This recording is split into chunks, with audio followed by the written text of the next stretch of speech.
ना इधर ना उधर, सीधे मुद्दे पर नजर। और क्या है आज की खबर, आप देखना शुरू कर चुके हैं न्यूज़ 18 आपके पुनीत के साथ। तो एलन मस्क की कंपनी स्पेस एक्स का स्पेस क्राफ्ट ड्रैगन करीब 28 घंटे के बाद सफर करते हुए इंटरनेशनल स्पेस स्टेशन पहुंच चुका है। आज 16 मार्च को भारतीय समय के अनुसार सुबह 9:40 पर इसने ISS में डॉकिंग की और 11:05 पर इसका हैच ओपन हुआ। हैच ओपन यानी कि ये कनेक्ट हो गया और इस स्पेसक्राफ्ट को, ये स्पेसक्राफ्ट जो है ये 9 महीने से स्पेस स्टेशन में फंसी भारतीय मूल की अमेरिकी एस्ट्रोनॉट यानी कि अंतरिक्ष यात्री सुनीता विलियम्स और बुच विल्मोर को पृथ्वी पर वापस लेकर आएगा। लेकिन इन दोनों को ही नहीं लेकर आएगा, 2 और अंतरिक्ष यात्री हैं वो भी लौटेंगे। तो कुल मिलाकर ISS में 4 अंतरिक्ष यात्री हैं और ये अंतरिक्ष यात्री क्रू 9 कहला रहे हैं। अब जो अंतरिक्ष यात्री रवाना हुए हैं वो क्रू 10 के जरिए गए हैं। तो 4 मेंबर की क्रू 10 टीम ने शनिवार को स्पेस एक्स के फॉल्कन 9 रॉकेट से भारतीय समय के अनुसार 4:30 बजे के आसपास उड़ान भरी थी सुबह, और केनेडी स्पेस सेंटर से इसे लॉन्च किया गया था। हालांकि इससे पहले इसे लॉन्च तो बहुत पहले होना था, 12 तारीख को हो जाना था, लेकिन कुछ तकनीकी दिक्कतों की वजह से इसे टाला गया था। क्रू 10 के स्पेस स्टेशन पहुंचने के बाद अब वहां पर मौजूद क्रू 9 के astronaut Nick Hague, Sunita Williams, Butch Wilmore और Aleksandr Gorbunov Dragon spacecraft में पृथ्वी पर लौटेंगे। यानी कि ये 4 लोग वहां पर ISS में मौजूद हैं और ये चारों वापस लौट आएंगे। ये चारों एस्ट्रोनॉट 19 मार्च को स्पेस स्टेशन से पृथ्वी पर लौट सकते हैं। हालांकि ये तारीख हो सकता है कि 1-2 दिन आगे बढ़ सकती है। और 15 मार्च को स्पेस एक्स के फॉल्कन 9 रॉकेट ने भारतीय समय के अनुसार 4:30 बजे उड़ान भरी थी। सुनीता विलियम्स और बुच बोइंग और नासा के joint crew flight test mission पर गए थे। इसमें सुनीता स्पेसक्राफ्ट की पायलट थी और उनके साथ बुच विल्मोर मिशन के कमांडर थे। दोनों को इंटरनेशनल स्पेस स्टेशन में 8 दिन रुकना था ISS में, और इसके बाद इनकी पृथ्वी पर वापसी हो जानी थी। इस मिशन के लिए बोइंग का स्टार लाइनर स्पेसक्राफ्ट 5 जून 2024 को रात 8:22 पर एटलस V रॉकेट के जरिए लॉन्च किया गया था। स्पेसक्राफ्ट 6 जून को रात 11:03 पर स्पेस स्टेशन पहुंचा था और इसे रात 9:45 पर पहुंचना था, लेकिन थ्रस्टर्स में दिक्कत पेश आने लग गई और इस परेशानी आने की वजह से इसमें कुछ दिक्कत आई। इस मिशन का उद्देश्य स्पेसक्राफ्ट की एस्ट्रोनॉट को स्पेस स्टेशन तक ले जाकर वापस लाने की क्षमता साबित करना था कि इसमें इनके पास कैपेबिलिटी है। वैसे एस्ट्रोनॉट को स्पेस स्टेशन पर 8 दिन में रिसर्च करनी थी, कई एक्सपेरिमेंट भी उनको करने थे। इस मिशन के दौरान उन्हें स्पेसक्राफ्ट को मैन्युअली भी फ्लाई करना था, यानी कि उड़ाना था। अब मिशन पूरा क्या था इसको समझते हैं कि मिशन क्या था जिसके लिए सुनीता विलियम्स और बुच विल्मोर गए हुए हैं।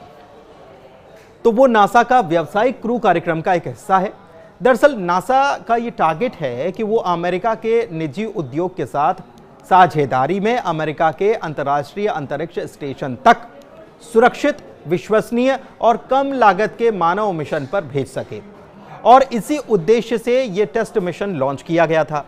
अब जिस स्टार लाइनर विमान से यात्री गए थे उसका क्या हुआ, ये भी एक बड़ा सवाल है।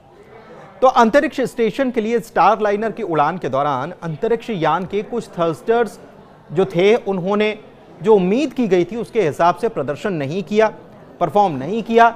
और आमतौर पर वैसे थ्रस्टर्स क्या होते हैं ये समझ लीजिए कि कम फोर्स वाले रॉकेट मोटर्स को थ्रस्टर्स कहा जाता है। और इसके कमजोर प्रदर्शन के अलावा स्टार लाइनर के हीलियम सिस्टम में भी कई लीकेज देखे गए थे।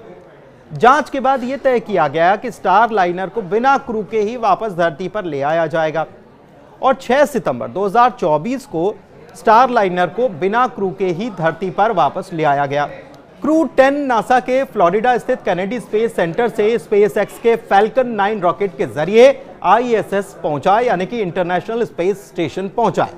अब अंतर्राष्ट्रीय स्पेस स्टेशन पर क्रू 10 के सदस्यों के यहां पहुंचने के बाद ISS पर पहले से मौजूद चारों अंतरिक्ष यात्री क्रू 10 की टीम को हैंडओवर देने का काम करेंगे।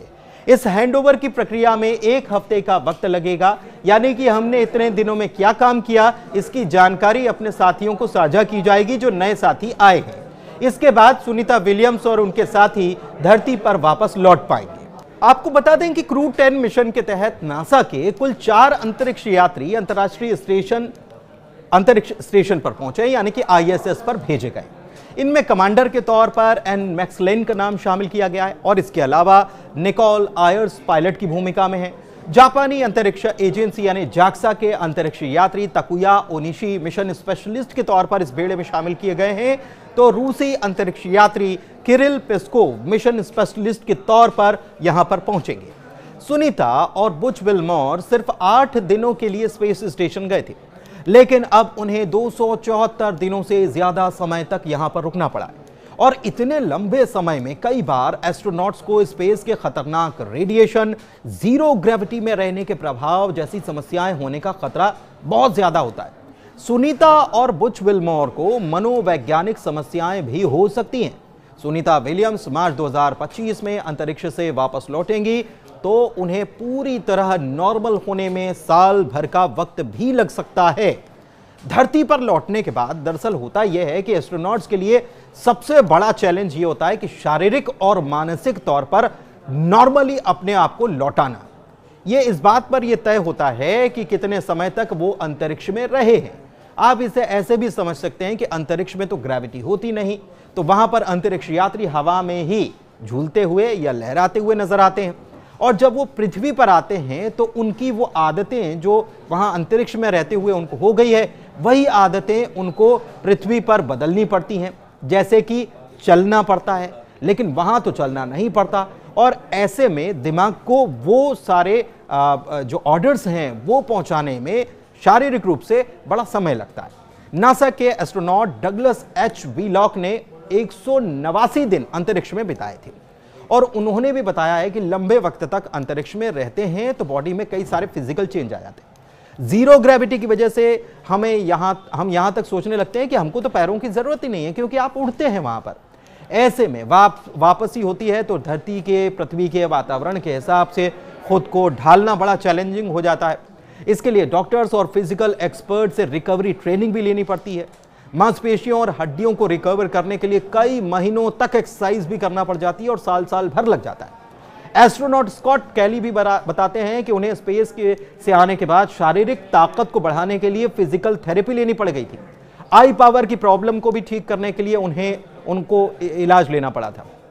वैसे एक्स पर क्रू 10 के डॉक करने और फिर वहां उनके क्रू 9 से मुलाकात करने की तस्वीरें सोशल मीडिया साइट एक्स पर नासा ने साझा की हैं, जिसमें क्रू 9 ने स्पेस स्टेशन में आते ही क्रू 10 के सदस्यों का वेलकम किया है। यानी कि अब क्रू 9 के सदस्य सभी वापस लौट आएंगे, जिसमें बुच विल्मोर और सुनीता विलियम्स के साथ 2 और अंतरिक्ष यात्री जो कि ISS में मौजूद हैं, वो सभी वापस धरती पर लौट रहे हैं। जबकि यहां से जो नए अंतरिक्ष यात्री गए हैं, जिसमें एक जापान और एक रशिया के भी वैज्ञानिक हैं, अंतरिक्ष यात्री हैं, वो यहां पर गए हैं, तो 4 सदस्य वहां पर अब काम में लग जाएंगे और इसे क्रू 10 नाम दिया गया है।